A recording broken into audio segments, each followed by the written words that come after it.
من خلقه وأمينه. اللهم صل وسلم وزد وبارك وأنعم على عبدك ونبيك محمد صلى الله عليه وعلى آله وصحبه أجمعين. قال الله تعالى في كتابه الكريم: أعوذ بالله من الشيطان الرجيم. يا أيها الذين آمنوا اتقوا الله حق تقاته ولا تموتن إلا وأنتم مسلمون. اللهم إنا نسألك بأسمائك الحسنى وبصفاتك العلى وباسمك الأعظم الذي إذا دعيت به أجبت وإذا سئلت به أعطيت، أن تغفر ذنوبنا وتستر عيوبنا وتكفر عنا سيئاتنا وتوفنا مع الأبرار. اللهم اغفر لنا ولوالدينا ولمشايخنا ولمن علمنا ولمن تعلم على أيدينا، اللهم آمين. Alhamdulillah, puji syukur kehadirat Allah Subhanahu wa Ta'ala atas segala karunia nikmat yang Allah berikan kepada kita semua. Pada malam hari ini Allah Subhanahu wa Ta'ala mudahkan kita untuk sama-sama kita melakukan kegiatan ibadah kepada Allah Subhanahu wa Ta'ala. Semoga Allah senantiasa memberikan taufik dan hidayahnya kepada kita semua. Amin ya rabbal alamin.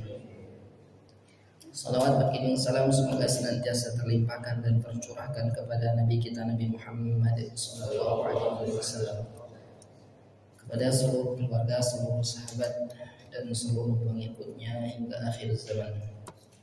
Jamaah salat maghrib dan salat isya yang dirahmati dan diberkahi Allah Subhanahu wa Ta'ala. Pada pertemuan malam hari ini insyaallah kita akan melanjutkan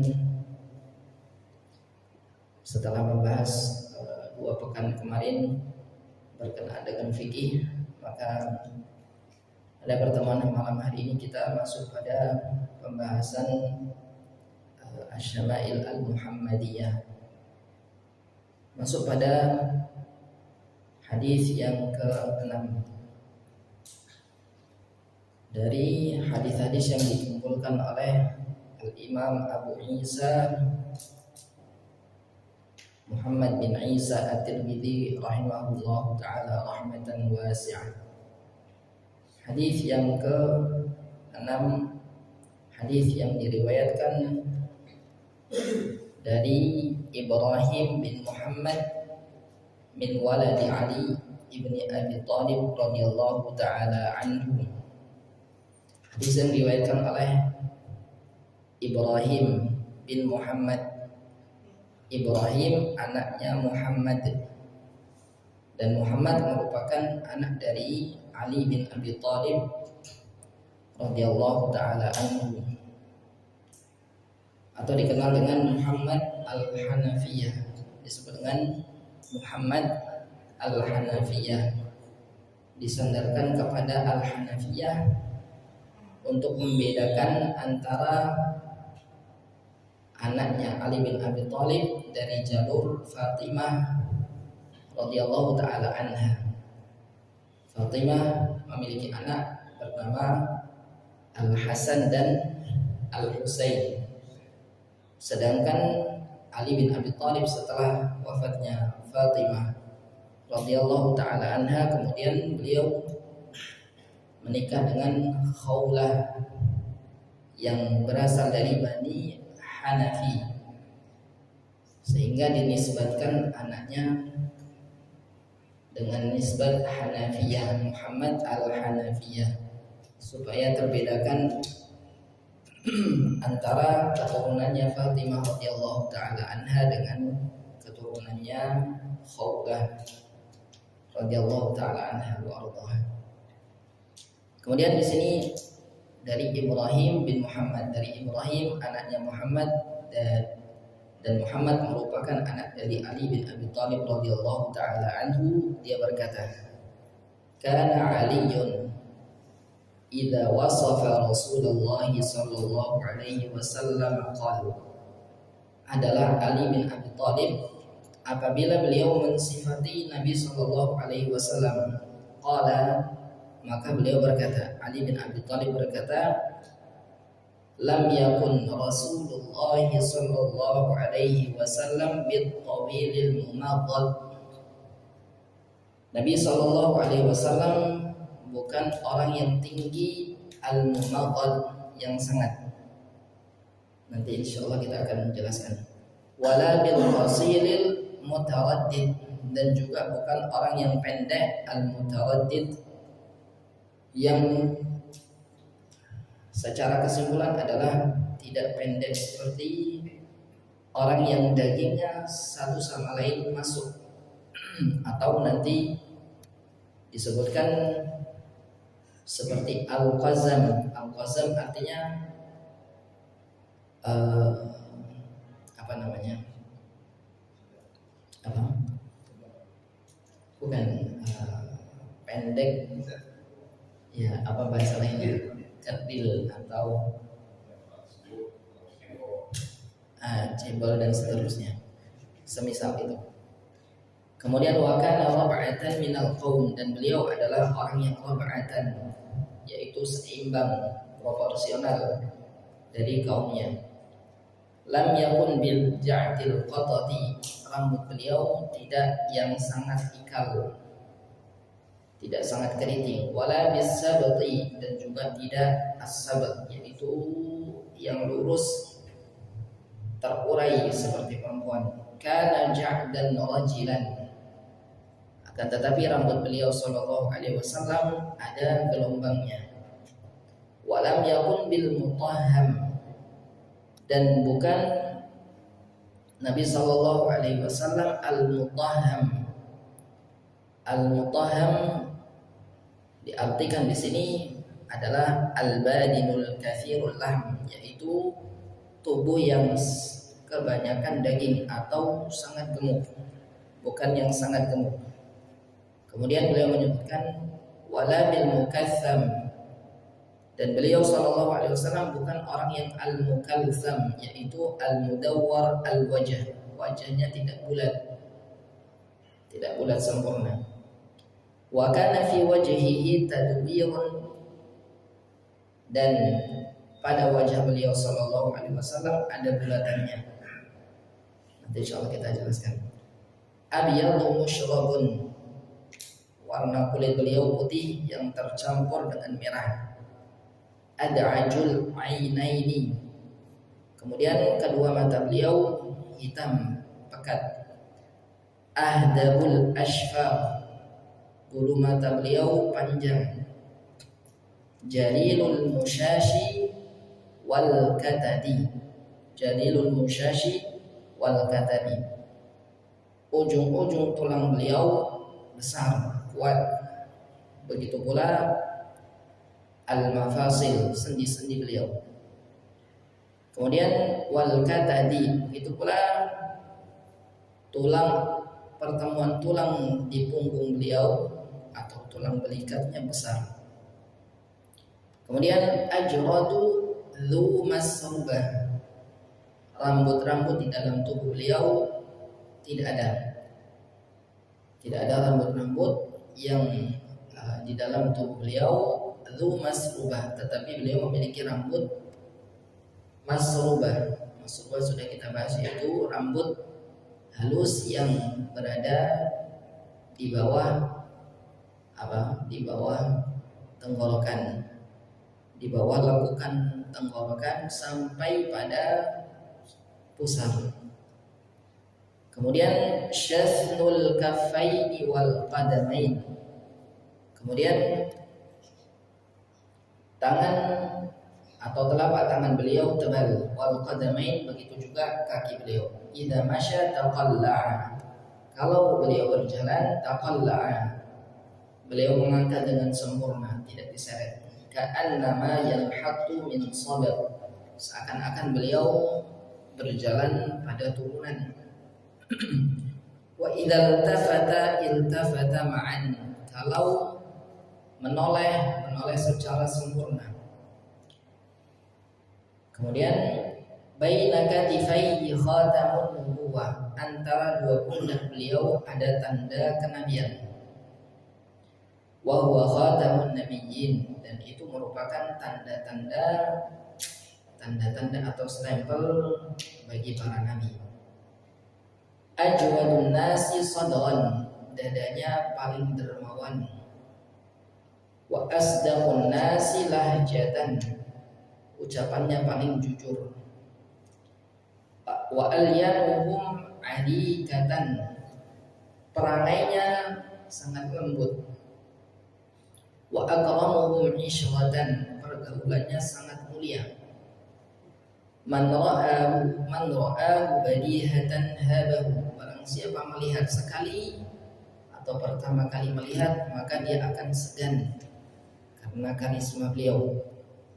Wa man khalaqahu ma'rifatan ahabbahu, barang siapa telah berkumpul, berinteraksi dengan Nabi secara terus-menerus, maka dia akan mencintai beliau.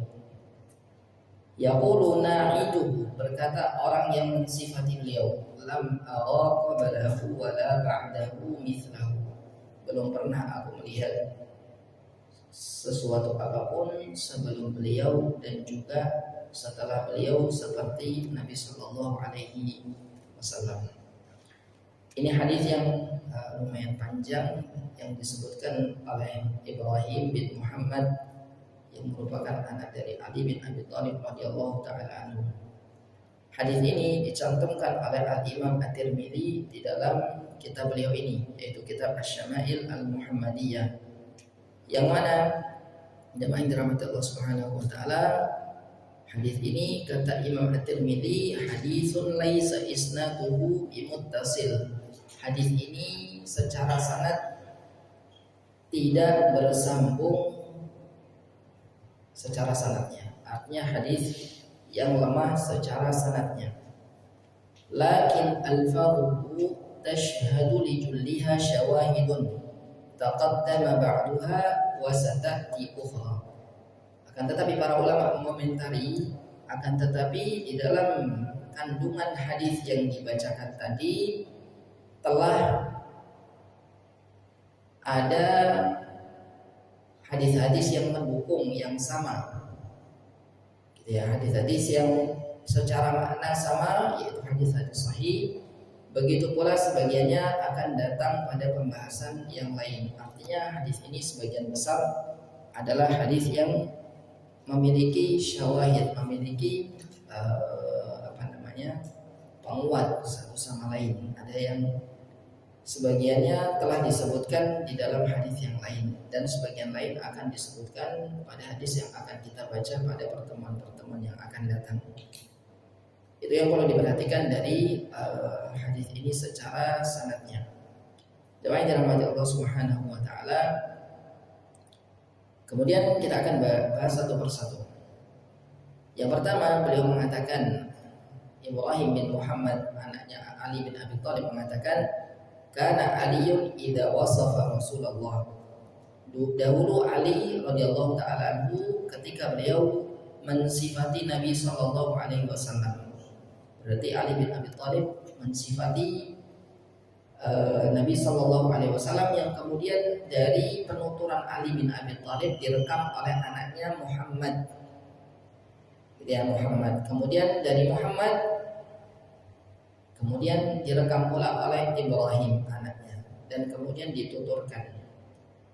Ali bin Abi Thalib beliau mengatakan ketika mensifati Nabi, dan Ali radhiyallahu taala anhu bersama Nabi ketika Abu Talib paman dari Nabi sallallahu alaihi wasallam, beliau merasa kesusahan pada suatu ketika. Maka Nabi sallallahu alaihi wasallam mengambil Ali bin Abi Thalib untuk Nabi ini membantu pamannya secara ekonomi. Kemudian diasuh oleh Nabi sallallahu alaihi wasallam, sehingga Ali bin Abi Thalib tahu persis bagaimana kondisi Nabi sallallahu alaihi wasallam. Nah, kemudian Ali bin Abi Thalib mengatakan, Nabi sallallahu alaihi wasallam lam yakun bit tawilil mumaghad. Nabi itu bukan orang yang sangat tinggi. Al-mumaghad artinya kata seorang Arab atau orang Badui pernah mengatakan mumaghad itu seperti anak panah yang ditarik, memanjang. Artinya Nabi itu tidak panjang sekali, tidak tinggi sekali. Tetapi tingginya Nabi SAW nanti sedang. Di dalam riwayat yang akan kita bahas pada hadis selanjutnya, dia atau Nabi SAW beliau lebih tinggi daripada orang-orang. Artinya sedang tetapi lebih condong kepada tinggi. Kemudian beliau mengatakan setelahnya, wala bil qasiril mutawaddid, dan Nabi itu bukan orang yang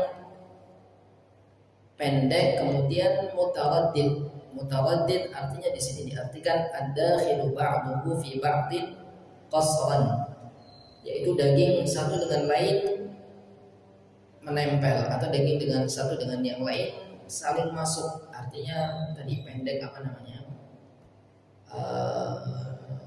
cebol ataupun semakna dengannya. Walam yakun bil mutahham, dan Nabi bukan orang yang al-badinul kathirul lahm, bukan yang sangat gemuk. Wala bil mukatsam, dan beliau bukan al-mukatsam al-mudawwar al-wajh, yaitu wajah beliau tidak yang sangat bulat. Terus wajah beliau bagaimana? Maka setelahnya disebutkan, yaitu wa kana fi wajhihi tadbir, akan tetapi di wajah beliau itu ada bulatannya. Maka kata para ulama ketika menyebutkan hadis ini, maka wajah Nabi Shallallahu Alaihi Wasallam itu sedang, ada lonjongnya, ya ada bulatannya, pertengahan, ada lonjongnya dan ada pertengahannya. Kemudian abyadu musyrabun, Nabi Shallallahu Alaihi Wasallam putih. Dan putih itu sudah kita sebutkan pada pertemuan sebelumnya. Abyadu musyrabun yaitu putih yang tercampur dengan kemerah-merahan. Sebagian mengatakan secara asli, yaitu kulit beliau Shallallahu Alaihi Wasallam putih tercampur dengan kemerah-merahan. Sebagian lain mengatakan kulit Nabi Shallallahu Alaihi Wasallam itu putih bersih, bukan putih bercampur kemerah-merahan. Adapun kemerah-merahan dikarenakan terkena cahaya matahari atau angin, maka kulit beliau Shallallahu Alaihi Wasallam berubah menjadi putih kemerah-merahan. Itu yang perlu diperhatikan. Kemudian ad'ajul ainaini, beliau Shallallahu Alaihi Wasallam ad'ajul ainaini. Makna ad'ajul ain artinya adalah syiddatu sawadi bu'il aini, yaitu kedua mata beliau Shallallahu Alaihi Wasallam sangat hitam, yaitu warna hitamnya pekat. Wa huwa min awsafil jamali indal Arab, dan ini merupakan sifat yang sangat indah bagi orang-orang Arab. Wa usifatil hurul ain fil jannati, dan ini merupakan sifat dari bidadari di surga. Bidadari di surga matanya hitam pekat. Sudah bisa dibayangkan? Tidak bisa dibayangkan. Surga tidak bisa dibayangkan, gitu ya. Mala ainun ra'at, surga itu tidak pernah dilihat sekalipun. Wala udhunun sami'at, belum pernah didengar, gitu ya. Wala khatar fi qalbil bashar, dan tidak bisa terbetik di dalam hati manusia, kata Nabi SAW. Artinya apa yang kita bayangkan itu tidak akan pernah sampai pada sifat surga yang pas, kecuali kalau kita masuk ke dalamnya. Baru nanti insya Allah lihat, oh ternyata lebih indah daripada yang dibayangkan. Semoga Allah menjadikan kita sebagai penghuni surga. Kemudian adhabul ashfar, bulu mata beliau panjang, yaitu tawilu sya'ril ajfan wa hadzal wasfu ahadu alamatil jamal allati yataghazzal biha syu'ara.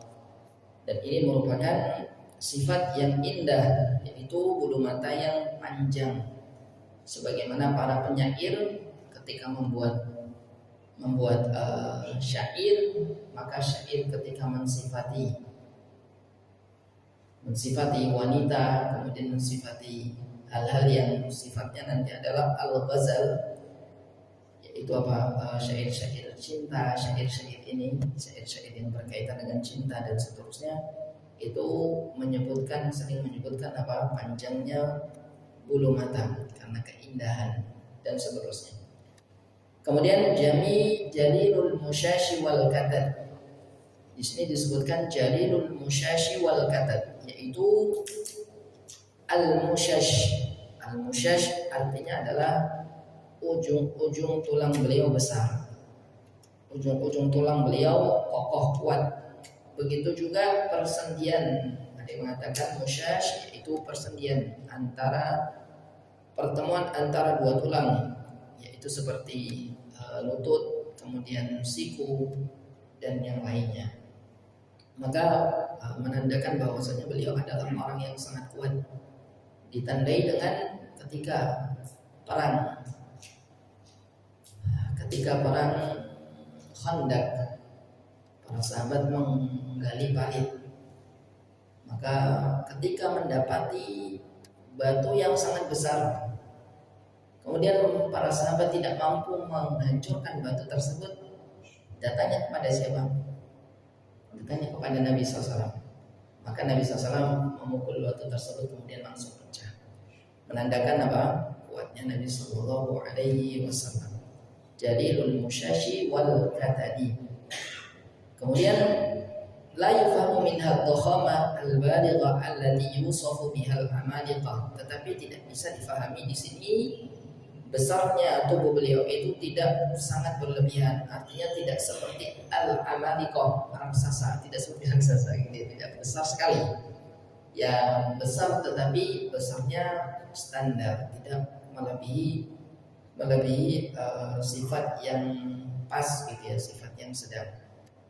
Kemudian disebutkan lakin al-maqsuda huwa ad-dhakhamatu allati tudhhirul haibata wal wiqar.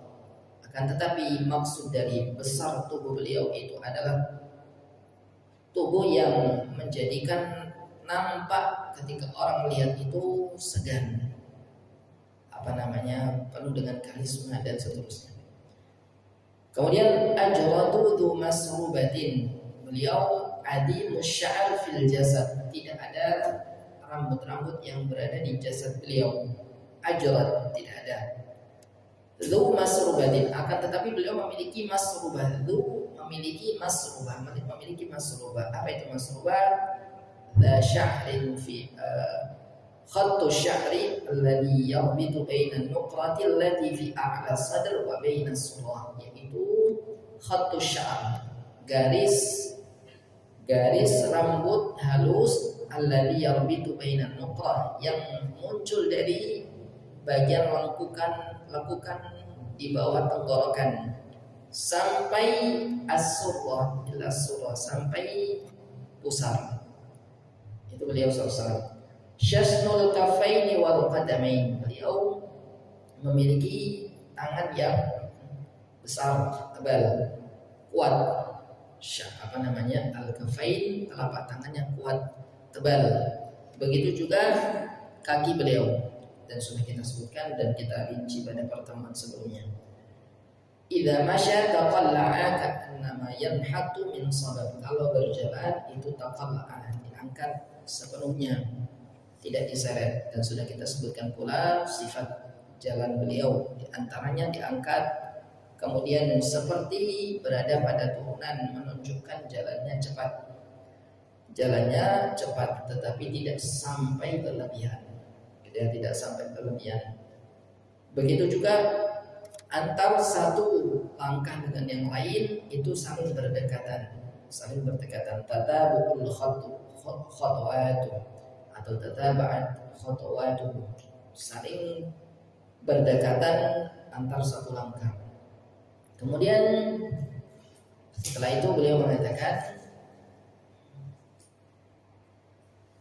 wa idza iltafata ma'an, kalau beliau itu menoleh maka menoleh secara sempurna, wajah beliau, dada beliau, kemudian hadapan beliau langsung menoleh secara sempurna, tidak menoleh dengan kepala saja. Tidak menoleh maksudnya ketika ingin melihat sesuatu atau dipanggil seseorang maka beliau tidak hanya menoleh saja, tetapi beliau menoleh secara sempurna. Dan ini menunjukkan apa?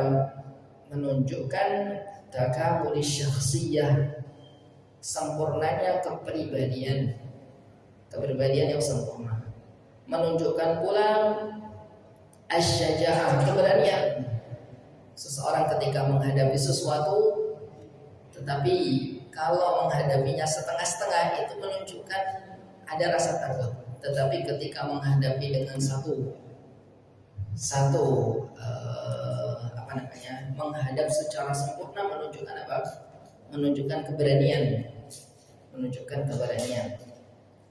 Kemudian baina katifaihi khatamun nubuwah wa huwa khatamun nabiyyin, antara dua pundak beliau ada apanya? Khatamun nubuwah, ada stempel kenabian. Dan stempel kenabian tersebut ada beberapa sifat. Sifat yang pertama adalah barizun, menonjol. Kemudian berada pada punggung beliau, ya. Kemudian secara ukuran saghirun fi hajmihi kabidil hamamah, yaitu kecil. Seperti apa? Seperti telur burung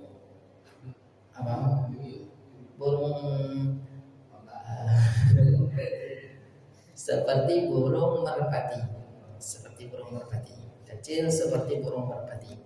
Dan ini nanti sebagian sahabat seperti Salman Al-Farisi yang sebelumnya adalah Nasrani, kemudian mencari-cari sampailah ketemu nanti Nabi dan melihat langsung tanda kenabian tersebut dan langsung beriman.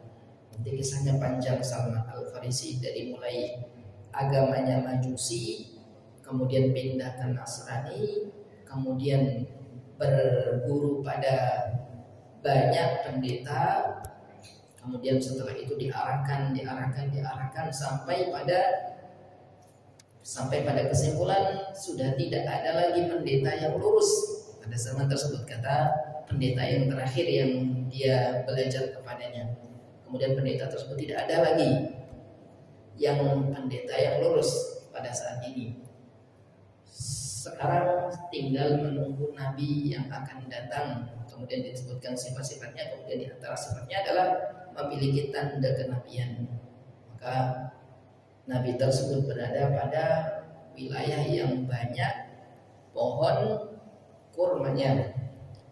Nanti kemudian ditemukanlah ternyata Nabi SAW yang dicari. Kemudian Salman Al-Farisi masuk ke dalam Islam.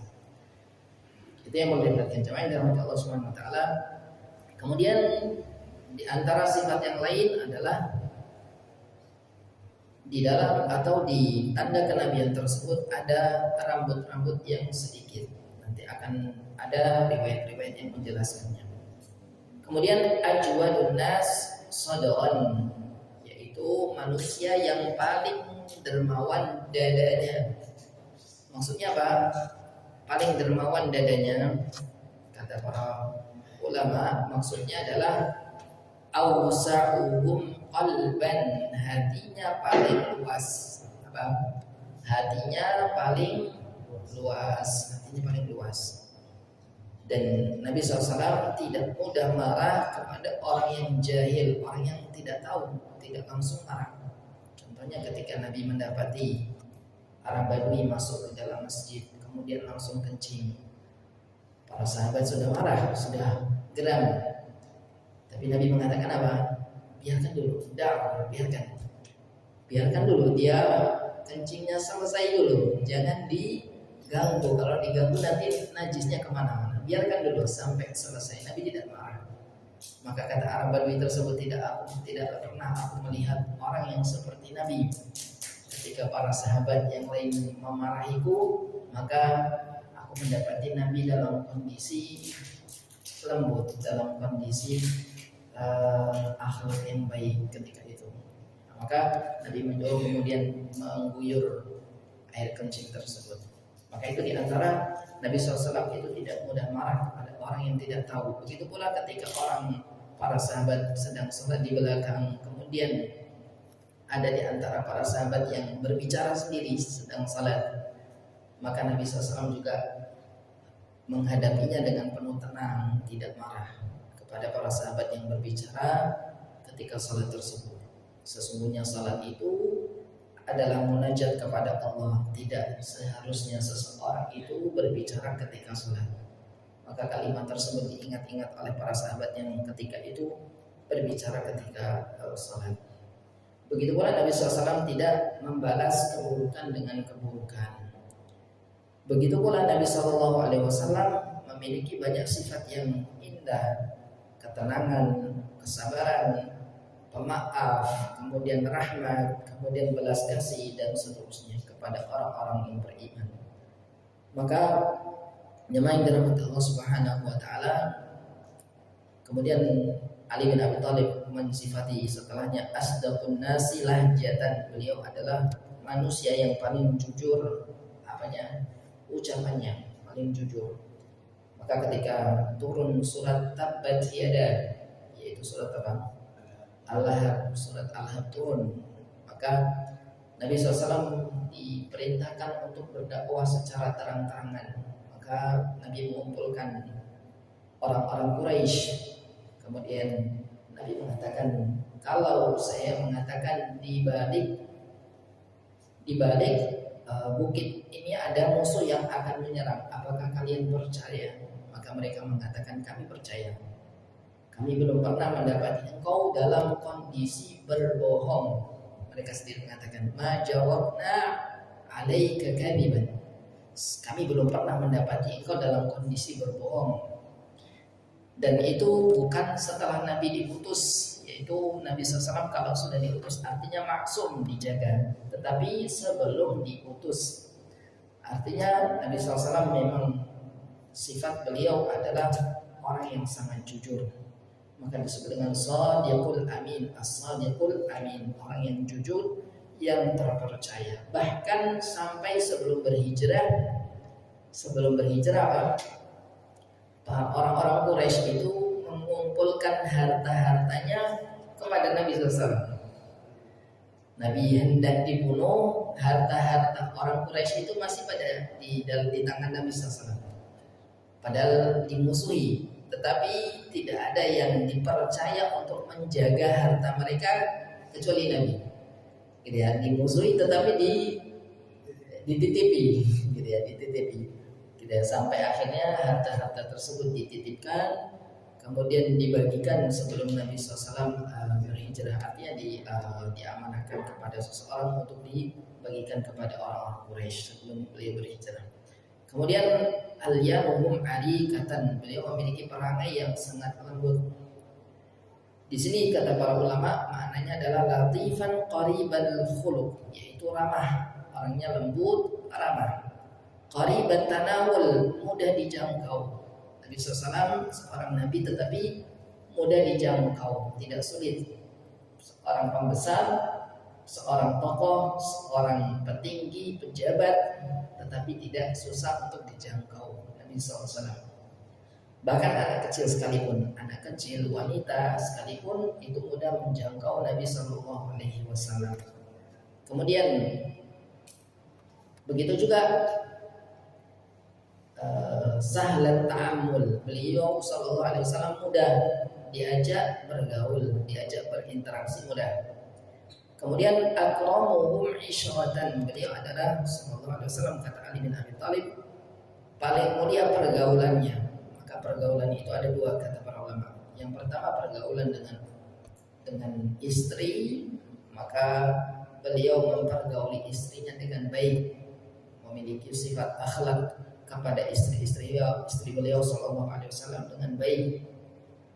Kemudian yang kedua kepada teman-temannya, kepada para sahabat Nabi sallallahu alaihi wasallam. Maka suatu ketika Nabi sallallahu alaihi wasallam keluar dari suatu kali Nabi sallallahu alaihi wasallam diberikan hadiah. Di dalam suatu riwayat disebutkan ja'at imra'ah bi burdatin. Suatu kali seorang perempuan datang dengan membawa burdah, membawa kain, gitu ya. Dan kain tersebut ternyata kain yang langsung ditenun dengan tangan wanita tersebut langsung, gitu ya. Qalat ya Rasulullah, maka wanita tersebut mengatakan, ya Rasulullah, inni nasajtu hadhihi biyadai. Ya Rasulullah, sesungguhnya aku langsung menenun kain ini. Kemudian beliau mengatakan, aksuka, wanita tersebut mengatakan, dan aku ingin tenunan ini, kain ini dipakai engkau ya Rasulullah. Kemudian fa'akhadhaha Rasulullah sallallahu alaihi wasallam muhtajan ilaiha. Kemudian Nabi mengambil, karena Nabi butuh, kemudian Nabi mengambil kain tersebut. Fa kharaja ilaina, maka kata para sahabat, kemudian Nabi keluar kepada kami, menemui kami. Kata para sahabat, wa innaha liizaruhu fajassaha rajulun minal qaumi. Kemudian Nabi memakai kain tersebut, ternyata dijadikan sebagai sarung. Fajassaha rajulun minal qaumi faqal, kemudian seseorang dari para sahabat kemudian mengatakan kepada Nabi, uqsuniha ya Rasulullah, pakaikan kain itu untuk ya Rasulullah.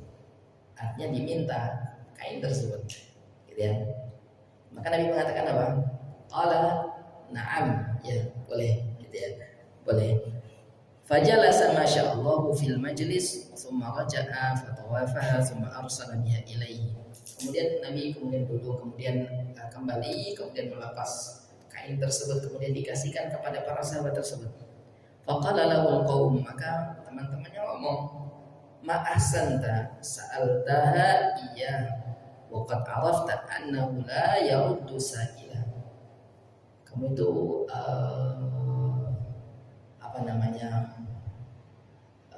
mengambil kesempatan di dalam kesempitan, gitu ya. Tahu sendiri Nabi itu tidak pernah menolak permintaan seseorang ketika Nabi bisa memberikannya, gitu ya. Kemudian summa raja'a summa arsala biha ilaihi faqala lahu qauma ahsanta sa'altahu iyyahu wa qad arafta annahu la yaruddu sa'ila. Faqala rajul, maka laki-laki itu mengatakan, wallahi ma sa'altuha illa litakuna kafani yauma amut. Kata laki-laki tersebut yang meminta tadi, tidaklah aku meminta kain tersebut, melainkan kain itu aku butuhkan nanti supaya jadi kafanku, gitu ya, jadi kafanku. Maka qala Sahal, kemudian Sahal yang meriwayatkan hadis tersebut, fakanat kafanku, kain tersebut akhirnya menjadi kafan orang tersebut, gitu ya. Itu menunjukkan bahwasanya Nabi SAW beliau memberikan walaupun beliau butuh, maka ketika seseorang meminta, selama beliau bisa memberikan, maka beliau akan berikan. Kalau tidak bisa berikan gimana? Kalau Nabi tidak bisa memberikan bagaimana? Maka Nabi mendoakan. Nah, ini diantara pelajaran penting. Kalau seseorang tidak bisa memberi, maka minimal mendoakan. Suatu kali datang seseorang mengatakan kepada Nabi, uridu safaran, ya Rasulullah, saya mau safar. Fazawwidni, ya Rasulullah, kasih bekal saya ya Rasulullah. Qala zawwadakallahu taqwa. Semoga Allah Subhanahu wa taala membekalimu dengan ketakwaan. Gitu ya. Qala zidni, ya Rasulullah tambahkan lagi. Gitu ya. Wa ghafara dzambak. Semoga Allah menghapuskan dosa-dosamu, mengampuni dosa-dosamu. Qala zidni, ya Rasulullah tambahi lagi. Bi abi anta wa ummi. Qala wa yassara lakal khairu haitsu kunta. Semoga Allah senantiasa memberikan kemudahan dimanapun engkau berada. Dia menunjukkan bahwasanya ketika Nabi bisa memberikan, maka Nabi berikan. Tapi kalau tidak, maka minimal Nabi mendoakan orang-orang yang meminta yang Nabi SAW tidak bisa memberikannya. Kemudian terakhir, ajwadun nas asdaqun nas lahjatan wa alyanuhum arikatan wa akramuhum 'ishratan. Kemudian man ra'ahu badihatan habahu wa man khalatahu ma'rifatan ahabbahu. Barang siapa melihatnya sekali, maka pertama kali melihat maka akan segan karena karisma beliau. Tidak kalahkan karisma beliau. Segan, dan segan di sini kata para ulama bukan segan karena takut, karena segan itu kadang-kala takut seperti segannya seseorang kepada penguasa. Segannya segan takut, tapi segan di sini adalah segan yang bukan takut. Segan karena betul-betul aura dari Nabi SAW adalah aura penuh dengan kebaikan, penuh dengan kewibawaan dan seterusnya. Kemudian waman khalatahu ma'rifatan ahabbahu. Barang siapa yang sudah dekat dengan Nabi, maka dia akan mencintai beliau sallallahu alaihi wasallam. Yaqulu na'iduhu, terakhir, orang yang mensifatinya berkata, lam ara qablahu wa la ba'dahu mithlahu. Belum pernah aku melihat sebelum beliau dan setelah beliau semisalnya. Itu yang bisa kita pelajari pada pembahasan malam hari ini. Semoga Allah senantiasa memberikan kepada kita taufik, memberikan kepada kita hidayah, senantiasa mengilhamkan ke dalam diri kita kecintaan kepada Nabi kita sallallahu alaihi wasallam, sehingga dengan kecintaan tersebut banyak bersalawat kepada beliau, dan akhirnya kita di antara manusia-manusia yang diberikan syafaat di hari kiamat kelak. Amin ya rabbal alamin. Subhanakallahumma wa bihamdik asyhadu an la ilaha illa anta astaghfiruka wa atubu ilaik. Assalamualaikum warahmatullahi wabarakatuh.